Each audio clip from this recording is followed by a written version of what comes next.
میں نے جس آیت کریمہ کی تلاوت کا شرف حاصل کیا ہے اس سے متعلق کچھ بولنے سے پہلے آئیے ہم اور آپ مل کر انتہائی محبت و عقیدت کے ساتھ اللہ کے محبوب صلی اللہ علیہ وسلم کی بارگاہ بے کس پناہ میں درود شریف کا نذرانہ پیش فرما لیں۔ اللہم صلی علی سیدنا مولانا محمد وعلی آل سیدنا مولانا محمد وسلم صلاۃ و سلام علیک یا رسول اللہ صلی اللہ تعالی علیہ وسلم۔ اللہ رب العزت کا ارشاد گرامی ہے، یا ایھا الذین آمنوا اذا نودی للصلاۃ من یوم الجمعہ، یعنی اے ایمان والو جب تمہیں جمعہ کے دن ندا دی جائے فاسعوا الی ذکر اللہ، تو اللہ کے ذکر کی طرف دوڑ پڑو، وذروا البیع،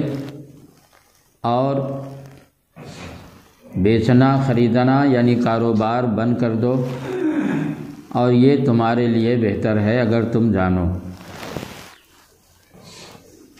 اس آیت کریمہ میں اللہ رب العزت نے جمعہ کی فضیلت بیان فرمائی کہ جب جمعہ کی اذان ہو تو اذان ہوتے ہی آدمی کو چاہیے کہ دنیاوی کاروبار بند کر دے، لہذا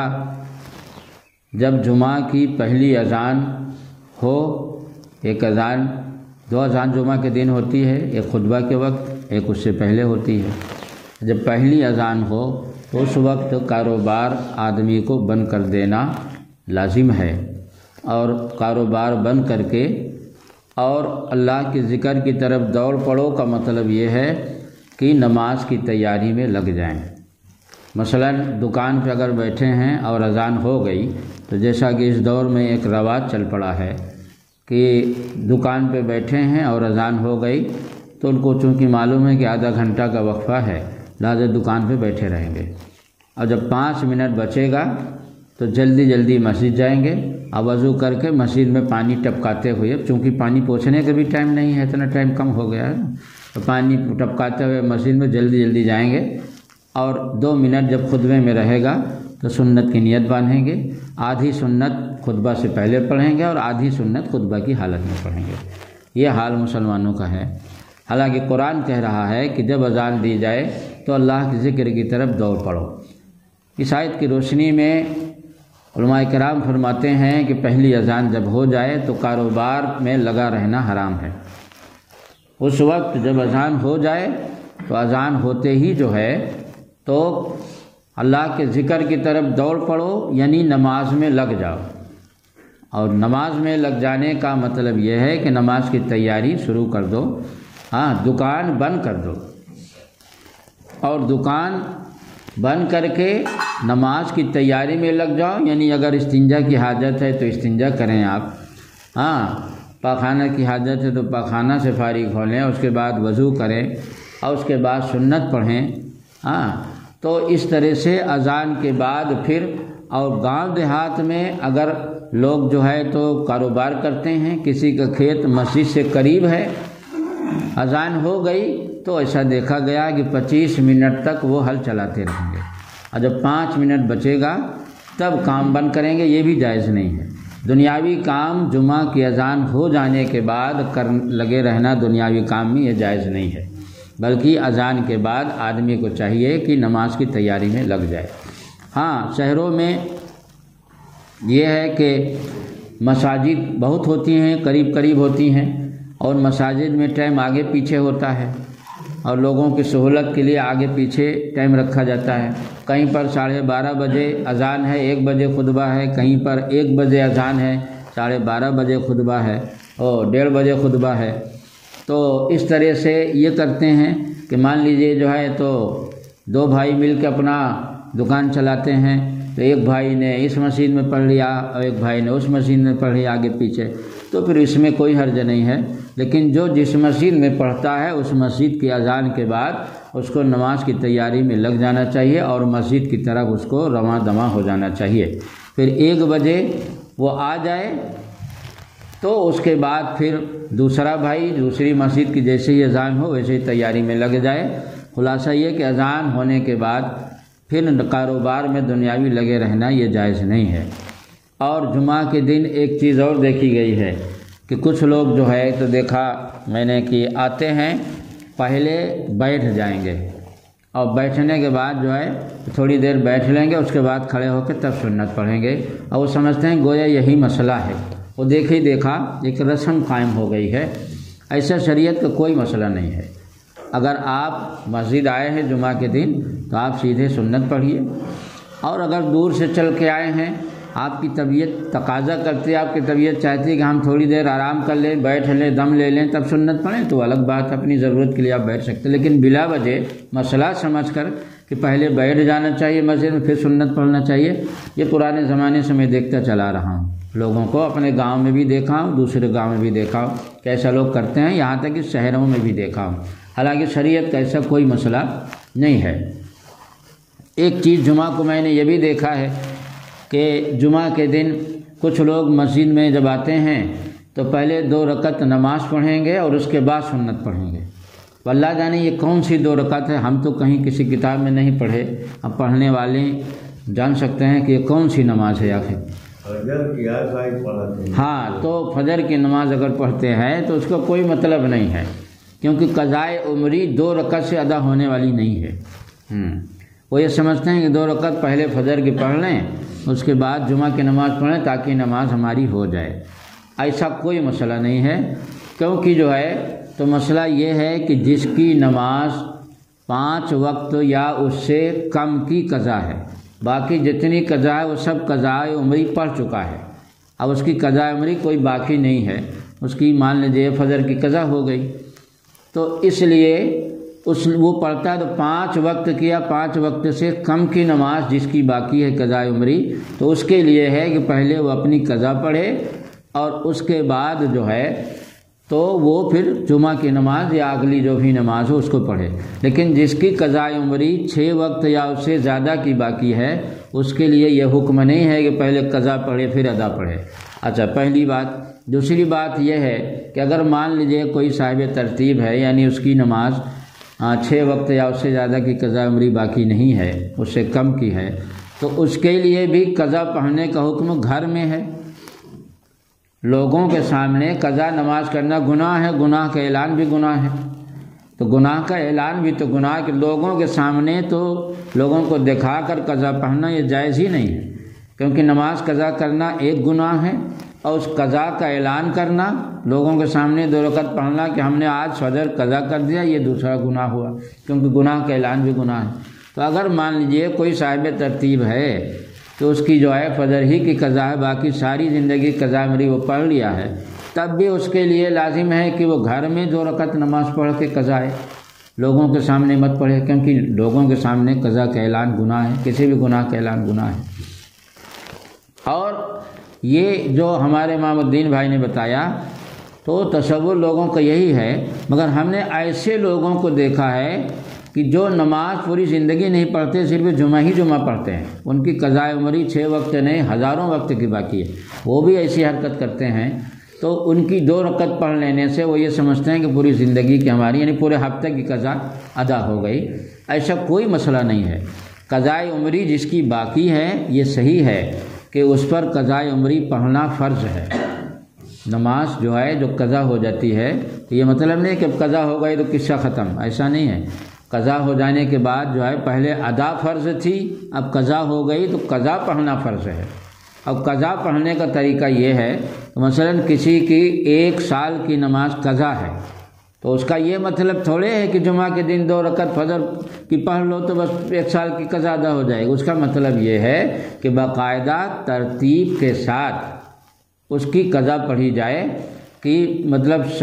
1 سال کی قضا ہے تو اس نیت سے کہ ہمارے ذمے جو قضا نماز 1 سال کی باقی ہے اس میں جو سب سے پہلی فجر ہے، جو پھر اس کے بعد پھر جو سب سے پہلی ظہر ہے، پھر اس کے بعد جو سب سے پہلی عصر باقی ہے، پھر اس کے بعد سب سے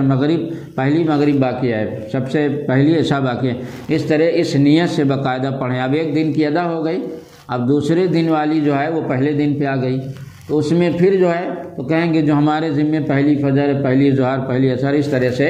اس کو باقاعدہ ترتیب سے پڑھیں گے، 2 رکعت پڑھنے سے ادا نہیں ہوگا۔ اور جمعہ کے دن یہ بھی میں نے دیکھا بعض لوگوں کو کہ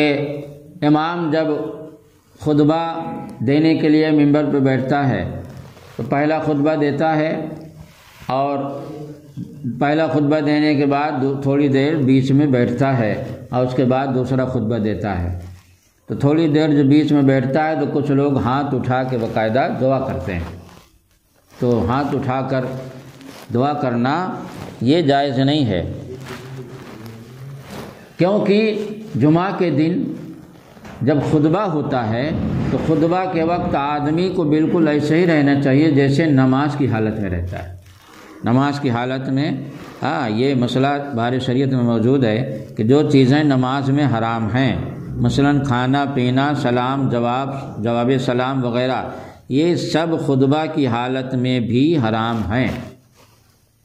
تو جو احترام نماز کی حالت میں جیسے بالکل آپ نماز کی حالت میں ہوتے ہیں، اس وقت نہ آپ کسی سے بولتے ہیں، نہ کھاتے ہیں، نہ پیتے ہیں، نہ ادھر ادھر جو ہے دیکھتے ہیں، اسی طرح ادب کے ساتھ خطبے کی حالت میں نماز کی طرح بیٹھیں، اور اس وقت بولنا یا بات کرنا یا جو ہے ہاتھ اٹھا کر دعا مانگنا، یہاں تک کہ حضور صلی اللہ علیہ وسلم کا اگر نام آئے خطبے میں تو درود شریف بھی زبان سے پڑھنا منع ہے، بلکہ دل میں درود شریف پڑھیں، اور ہاتھ اٹھا کر دعا مانگنا جائز نہیں۔ یہ صحیح ہے، کتابوں میں یہ بات آئی ہے کہ جب خطبہ دینے والا دو خطبوں کے بیچ میں بیٹھتا ہے تو اس وقت دعا قبول ہوتی ہے، اگر کوئی دعا کی جاتی ہے اس وقت دعا قبول ہوتی ہے۔ تو یہ بات کتابوں میں آئی ہے، لیکن اس کا مطلب یہ نہیں کہ باقاعدہ جو ہے ہاتھ اٹھا کر زبان سے دعا مانگے، کیونکہ نماز کی حالت میں جب جس طرح نماز کی حالت میں آدمی رہے اسی طرح خطبے کی حالت میں رہنے کا حکم ہے، تو ظاہر سی بات ہے کہ نماز کی حالت میں تو آدمی ہاتھ اٹھا کے دعا مانگتا نہیں ہے۔ لہذا جب خطیب دو خطبوں کے بیچ میں بیٹھے تو جو بھی آپ دعا کرنا چاہتے ہوں آپ اپنے دل میں دعا کریں، اور اللہ رب العزت دل کا حال جانتا ہے، اسے پتہ ہے کہ آپ کیا دعا کر رہے ہیں دل میں، اسے قبول کرنا ہوگا خطبے کی برکت سے تو وہ کر لے گا۔ اور اس وقت دو خطبوں کے بیچ میں جب خطیب بیٹھتا اس وقت دعا قبول ہوتی، یہ بات کتابوں میں آئی ہے، مگر ہاتھ اٹھا کر زبان سے دعا کرنا منع ہے، بلکہ آپ اپنے دل میں جو بھی دعا کرنا چاہتے ہیں اس وقت دعا کریں، اور خطبہ کی برکت سے اللہ کی رحمت سے امید ہے کہ وہ دعا آپ کی قبول ہوگی۔ اور خطبہ کے وقت بیٹھنے کا طریقہ کتابوں میں آیا ہے کہ خطبہ کے وقت جب بیٹھیں تو ایسے بیٹھیں جیسے نماز کی حالت میں بیٹھتے ہیں۔ تو نماز کی حالت میں ایک حالت تو یہ ہے کہ جیسے تحیات میں بیٹھتے ہیں، تو فتاوی عالمگیری اور فتاوی رضویہ وغیرہ میں یہ مسئلہ ہے کہ جیسے نماز کی حالت میں بیٹھتے ہیں ویسے بیٹھیں، اور نگاہ جو ہے تو خطیب یعنی خطبہ دینے والے کی طرف ہو، اور نماز کی حالت میں جیسے قاعدہ میں بیٹھتے ہیں اس طرح بیٹھیں۔ اور مرقات میں مولا علی قاری رحمۃ اللہ نے فرمایا، بعض کتابوں میں آیا ہے کہ پہلے خطبے میں جو ہے تو اس طرح ہاتھ کیے رہیں، اب دوسرے خطبے میں قاعدہ کے جیسے اس طرح، تو اس میں بھی کوئی حرج نہیں ہے۔ بہرحال نماز کو خطبے کی حالت میں بات چیت کرنا یا دعا کرنا یا درود پڑھنا منع ہے، اور بالکل آپ خاموش اسی طرح رہیں جس طرح نماز میں رہتے ہیں۔ ہاں اگر کوئی غلط کام دیکھیں، مثلا مساجد میں دیکھا گیا، بڑی بڑی مساجد میں چھوٹے بچے کافی تعداد میں اکٹھا ہو جاتے ہیں اور بڑی شرارت کرتے ہیں، خاص طور سے جب وہ جان جاتے ہیں کہ اب کوئی ہم کو بولنے والا نہیں ہے، مثلا خطبے کی حالت میں، یا جب نیت سب باندھ لیتے ہیں تب جو ہے شیطان ان کے دل میں زیادہ ڈالتا ہے کہ تم شرارت کرو، اور جیسے ہی امام سلام پھیرتا آپ دیکھیں ہوں گے چھوٹے بچے بالکل شریف زادے بن جائیں گے۔ یہ بھی ایک عجیب بات ہے۔ تو جیسے ہی سلام امام پھیرے گا چھوٹے بچے بالکل شریف زادے، ایک دم لگے گا کہ ان سے مؤدب کوئی نہیں، اور جیسے ہی امام نیت باندھیں گے ویسے ہی وہ شرارت کریں گے کہ آدمی کے دماغ کھٹے ہو جائیں۔ تو اگر بچے شرارت کر رہے ہیں تو خطبے کی حالت میں آپ اشارے سے بچوں کو منع کر سکتے ہیں، مگر زبان سے بولنا اس وقت بھی منع ہے۔ ہاں اگر کوئی ایسی مجبوری یا ضرورت ہو کہ جس کے بغیر کوئی چارہ نہ ہو، مثلا خطبہ ہو رہا ہے اور آپ نے دیکھا خطبہ کی حالت میں کہ بھائی کوئی نابینا کنواں میں گر جائے گا اگر ہم نہیں بولیں گے، تو کنواں سامنے ہے، وہ کنواں کے سامنے ایک دم جا رہا گر جائے گا، یا تالاب ہے تالاب میں گر جائے گا، یا کوئی اس طرح سے، اور مثلا سانپ بیٹھا ہوا ہے اور نابینا آدمی جا رہا ہے، سانپ کے اوپر چڑھ جائے گا، اسے کاٹ لے گا، اس طرح کے کوئی بڑا حادثہ ہونے کا اگر اندیشہ ہو، اس طرح کوئی مجبوری ہو تو پھر مجبوری کا مسئلہ الگ ہوتا ہے۔ آپ جانتے ہیں کہ مجبوری کی حالت میں اگر ایسی مجبوری ہو تو نماز کی نیت توڑ دینا جائز ہے، تو وہ الگ بات ہے، ظاہر سی بات ہے۔ خطبے کی حالت میں بھی اگر آپ جانتے ہیں کہ ہم خطبہ کا انتظار کریں گے تو یہ نابینا کنواں میں گر جائے گا، تالاب میں گر جائے گا، یا آگ میں گر جائے گا، یا سانپ کے اوپر چڑھ جائے گا، اس طرح کی کوئی اگر مجبوری ہو تو اس وقت خطبے کی حالت میں بھی بول سکتے ہیں آپ۔ لیکن عام حالات میں خطبہ کی حالت میں آدمی کو ادب کے ساتھ ویسے ہی بیٹھنا چاہیے جیسے نماز کی حالت میں بیٹھتے ہیں، اور نظر جو ہے خطیب یعنی خطبہ دینے والے کی طرف ہو، اور صف بنا کر پہلے سے بیٹھے رہیں تاکہ جو ہے تو جب اقامت ہو تو اقامت کی حالت میں دقت نہ ہو۔ اور جن مساجد میں بعض مساجد ایسی ہوتی ہیں کہ جمعہ ان میں نہیں ہوتا، تو جن مساجد میں جمعہ نہیں ہوتا ہے تو ان مساجد کو اس میں جو ہے تو جمعہ کے وقت ان مسجد میں کو بند کر دینا چاہیے۔ جمعہ کے وقت ان مساجد کو کھولنا جائز نہیں، وہی مساجد کھولی جائیں گی جن میں جمعہ ہوتا ہے۔ اور اس کے بعد جو لوگ معذور ہیں، مثلا اتنے زیادہ کمزور ہیں، بوڑھے ہیں کہ مسجد نہیں جا سکتے ہیں، اور یا تو یہ کہ جو ہے تو ان کی طبیعت خراب ہے یا کسی اور مجبوری کی وجہ سے وہ مسجد جمعہ کی نہیں جا سکتے ہیں، تو وہ گھر میں ظہر پڑھیں گے، مگر گھر میں جو ظہر پڑھیں گے اس کے لیے جو ہے تو نہ اذان دیں گے نہ اقامت کہیں گے، بغیر اذان و اقامت کی ظہر پڑھیں گے، اور جو ہے تو جماعت بھی نہیں کریں گے۔ جمعہ کے دن جماعت صرف جمعہ کی ہوگی، اور یہ حکم شہر کا ہے۔ لیکن گاؤں میں تو گاؤں کا مسئلہ یہ ہے، بہار شریعت میں فتاوی عالمگیری کے حوالے سے اور حضرت امام اعظم رحمۃ اللہ علیہ سے لے کر اور بلکہ حضرت علی حضور صلی اللہ علیہ وسلم کے دور سے لے کر میں نے اپنے دور تک کے فتویٰ ہر صدی کا میں نے ایک پوسٹر میں نقل کر دیا ہے، جس میں جو ہے تو حضرت علی رضی اللہ تعالیٰ عنہ کا قول نقل کیا کہ حضرت علی فرماتے ہیں لا جمعۃ فی القریٰ، یعنی گاؤں میں جمعہ کی نماز پڑھنا فرض نہیں ہے، مگر چونکہ فقہا فرماتے ہیں کہ اگر لوگ جمعہ کی نماز پڑھیں تو انہیں منع نہ کیا جائے، کسی بہانے وہ اللہ رسول کا ذکر کر دیتے ہیں، تقریر وغیرہ سن لیتے ہیں۔ لیکن یہ دیکھیے بہار شریعت آپ کے سامنے رکھی ہے، اس میں صفحہ نمبر 774 کے مسئلہ نمبر 55 پہ ہے کہ گاؤں میں جمعہ کے دن بھی ظہر کی نماز اذان و اقامت کے ساتھ با جماعت پڑھیں۔ گاؤں میں جمعہ کے دن بھی ظہر کی نماز اذان و اقامت کے ساتھ با جماعت پڑھیں۔ اس لیے حنفی مذہب میں چونکہ یہ مسئلہ ہے، حنفی مذہب میں کہ جمعہ کے دن گاؤں میں جمعہ لوگ پڑھیں تو ان کو پڑھنے دیں، منع نہ کریں، لیکن جمعہ کے بعد ظہر کی نماز با جماعت پڑھیں۔ اس لیے میں یہاں پر جمعہ کے دن بھی ظہر کی نماز جماعت کے ساتھ پڑھتا ہوں۔ اگر کوئی نہیں پڑھتا، فتنہ فساد کرتا ہے، تو ہم کو اس سے فتنہ فساد اور لڑائی جھگڑا کرنے کی ضرورت نہیں ہے، مسئلہ بتا دینا ہمارا کام ہے، جو مجھ سے پوچھتا بتا دیتا ہوں۔ پھر میرے والد صاحب مرحوم نے مجھ سے ایک بار فرمایا کہ جو ہے تو چونکہ ہمارے گاؤں میں بھی جمعہ کے بعد ظہر کی نماز ہوتی ہے جماعت سے، اور حنفی مذہب میں ہم لوگ امام اعظم ابو حنیفہ کے مقلد ہیں، امام اعظم ابو حنیفہ رحمۃ اللہ علیہ کا یہ فتویٰ ہے کہ جمعہ کے دن بھی ظہر کی نماز جمعہ کے بعد جماعت سے پڑھیں۔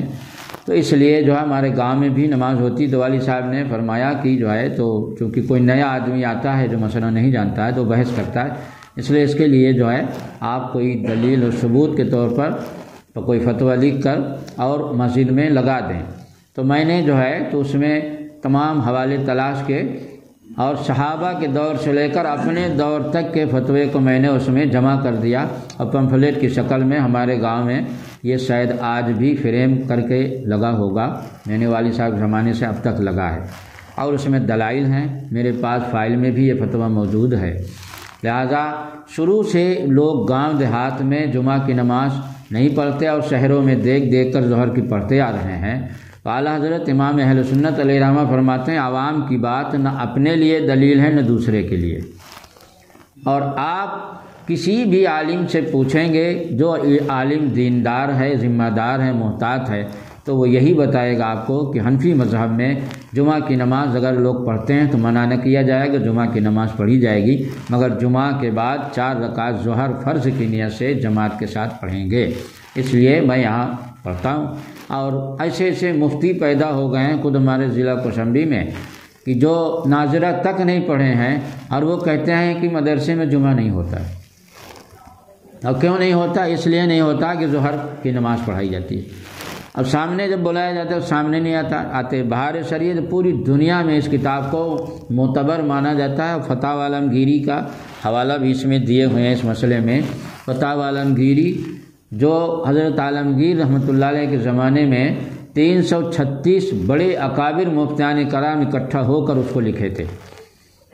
اور اس میں جو معتبر مسائل تھے ان سب کو اکٹھا کیا، اور کورٹ میں اس دور میں بھی اس کا فیصلہ ہوتا تھا فتاوی عالمگیری سے، مسلم کے جو مذہبی مسائل ہیں، اور آج بھی کورٹ میں ہدایہ اور فتاوی عالمگیری رکھی ہوئی ہے انگلش زبان میں، اور کورٹ کے جج آج بھی جو ہندوستان میں مذہبی مسائل جو ہوتے ہیں ان کو ہدایہ اور فتاوی عالمگیری وغیرہ کی روشنی میں وہ فیصلہ کرتے ہیں۔ فتاوی عالمگیری آج بھی کورٹ میں معتبر ہے۔ ایسی معتبر کتاب ہے کہ جس کو جو ہے تو شریعت بھی مانتی ہے اور سیاست بھی مانتی ہے۔ اس کتاب میں یہ مسئلہ موجود ہے کہ گاؤں دیہات میں جمعہ کے بعد ظہر کی نماز جماعت سے پڑھنا فرض ہے۔ مسئلہ بتا دینا اپنا کام ہے، ماننا نہ ماننا سننے والوں کا کام ہے۔ جو ذرا سنت نہ پڑھے ہو سنت ادا فرما لیں۔